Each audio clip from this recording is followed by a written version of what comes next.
গ্রাম আঁকব।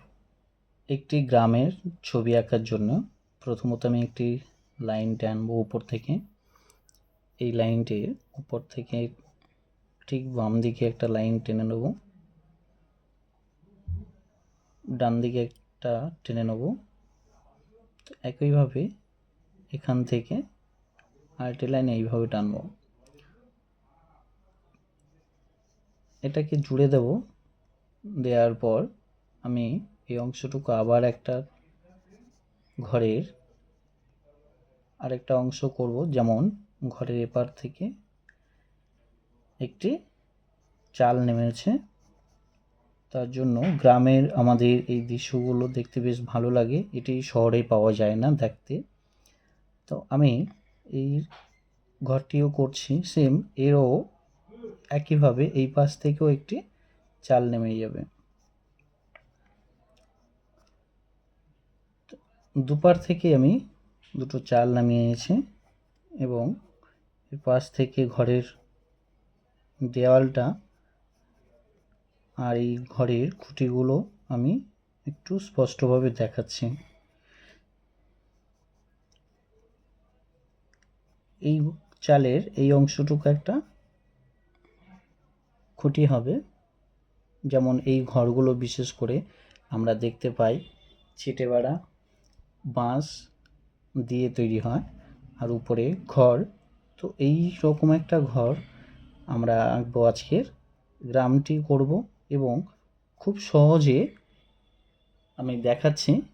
আমার যে ছোট ছোট শিল্পীরা আছে, আমার প্রিয় ছাত্রছাত্রী যারা আছেন এই মুহূর্তে, তাদেরকে এই ছবিটি দেখার জন্য এবং শেখার জন্য আমি এই ভিডিওটি বানালাম আজকে।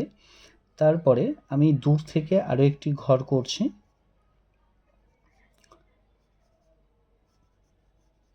এই ঘরগুলো খুব সহজে খুব অল্প দাগেই করছি, যেহেতু আমি বলে থাকি আমি বেশিরভাগটায় যে আমি খুব অল্প দাগেই ঘর গাছপালা ইত্যাদি ইত্যাদি করে থাকি।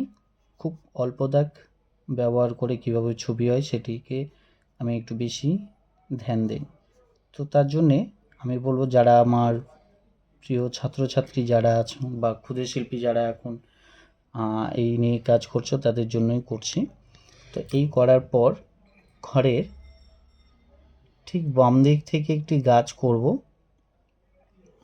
আমরা দেখতে পাই ঘর যদি থাকে তার ঘরের পেছনে, মানে ঘরের উপরে হয় না কখনো, ঘরের পেছনে মানে এই ঘরটার পরে একটি গাছ দেখতে পাচ্ছি। তো গাছটিকে আমরা কিভাবে করছি, জাস্ট আমি যেহেতু এটা ওয়াটার ড্রাই প্যাস্টেলে বা অয়েল প্যাস্টেলে যে কোনো কালারেই করি, তো মাধ্যমটা যাই হবে কিন্তু ড্রয়িংটা আমার পারফেক্টলি করতে হবে। তার জন্য আমি এই জায়গাগুলো ধরে ধরে কাজ করে নিয়েছি।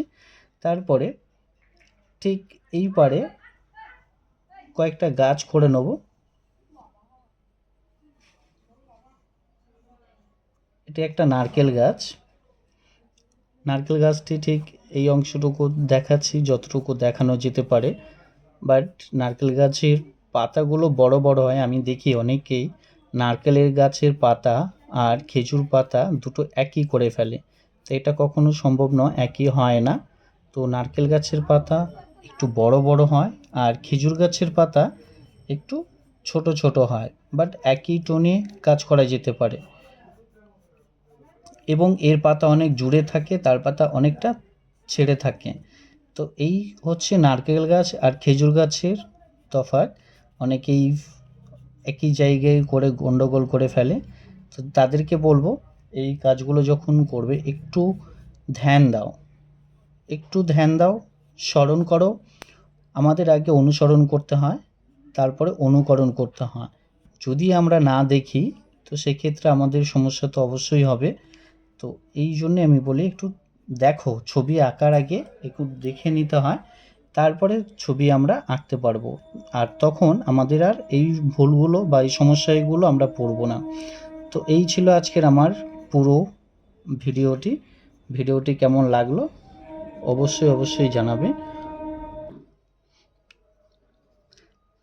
এবং আমার এই মুহূর্তে যারা ভিডিওটি ওয়াচিংয়ে আছেন বা দেখছিলেন তাদেরকে জানাই অসংখ্য ধন্যবাদ আমার পাশে থাকার জন্য, সঙ্গে থাকার জন্য।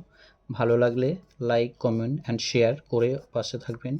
আর আগামী দিনে যাতে অন্যের কাছে পৌঁছাতে পারে ভিডিওটি, তার জন্য ছোট্ট করে একটু শেয়ার করে রাখবেন। তো ভালো থাকবেন, সুস্থ থাকবেন। Tata, bye. কোনো ব্যাপার না।